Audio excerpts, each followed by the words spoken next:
ಪ್ರೈಸಲೋನ್ ಕರ್ತ ನಮಗೆ ಸ್ತೋತ್ರವಾಗಲಿ. ಕರ್ತನು ಬೇಗನೆ ಬರ್ಲಿಕ್ಕಿದ್ದಾರೆ. ಕರ್ತನು ಬರುವಂತ ದಿವಸಗಳು ಬಹಳ ಹತ್ರ ಇದ್ದಾವೆ. ಪ್ರಿಯ ಸಹೋದರ ಸಹೋದರಿ, ನಾವು ಅದಕ್ಕೆ ಸಿದ್ಧರಾಗಬೇಕಾಗ್ತದೆ. ಈ ಕಡೆ ಕಾಲದಲ್ಲಿ ಒಂದು ಘಟನೆ ನಡೀತದೆ. ಆ ಘಟನೆ ಏನೆಂಬುದಾಗಿ ನಾವು ನೋಡ್ಕೊಳ್ಳೋಣ. ಅದಕ್ಕೆ ನಾವು ಸಿದ್ಧರಾಗೋಣ. ನಾವು ಯಾವಾಗ ನಮ್ಮ ಜೀವಿತದಲ್ಲಿ ಇದಕ್ಕೆ ಸಿದ್ಧರಾಗ್ತೀವೋ ಆಗ ನಮ್ಮ ಜೀವಿತದಲ್ಲಿ ಪರಿಪೂರ್ಣವಾದಂತಹ ಎಲ್ಲಾ ಕಾರ್ಯಗಳಲ್ಲೂ ನಾವು ತಯಾರಿ ಆದಂಗೆ ಲೆಕ್ಕ. ನೋಡ್ರಿ, ವಾಕ್ಯದಲ್ಲಿ ಓದ್ಕೊಳ್ಳೋಣ. ಆಮೋಸ 8ನೇ ಅಧ್ಯಾಯದಲ್ಲಿ 11ನೇ ವಚನ.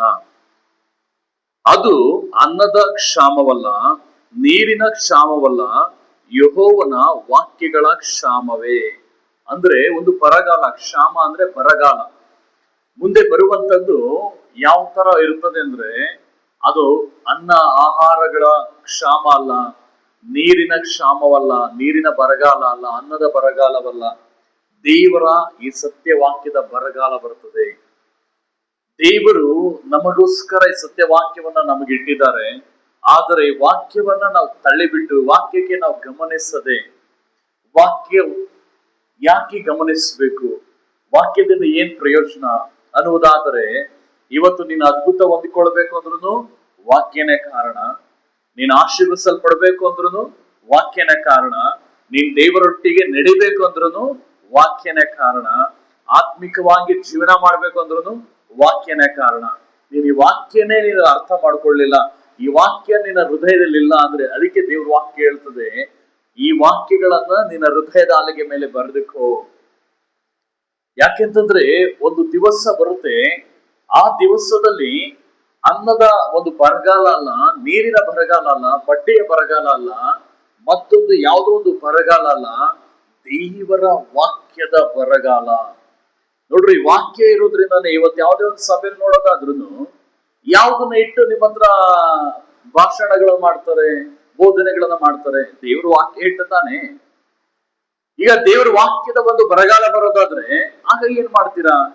ಚರ್ಚಿಗೆ ಹೋಗಿ ಕೂತ್ಕೊಳ್ತೀರಾ? ಯೋಚನೆ ಮಾಡಿ ನೋಡ್ರಿ.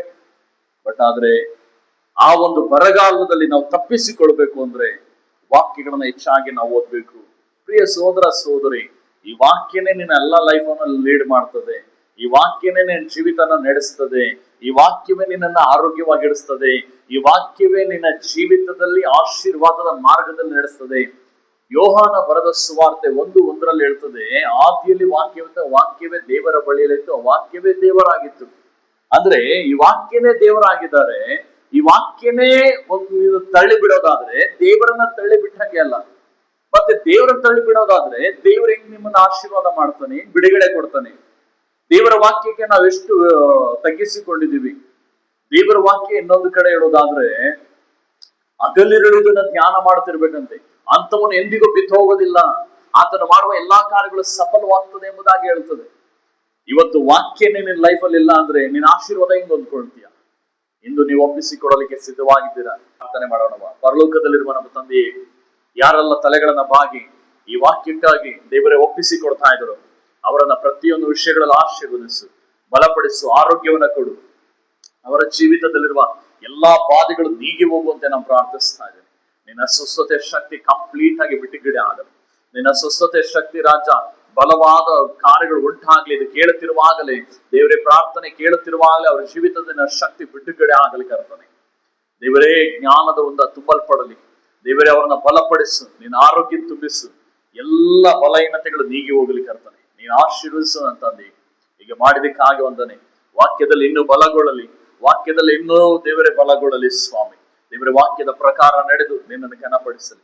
ಯೇಸುವಿನ ನಾಮದಲ್ಲಿ ಪ್ರಾರ್ಥಿಸುತ್ತಂದೆ, ಆಮೆನ್.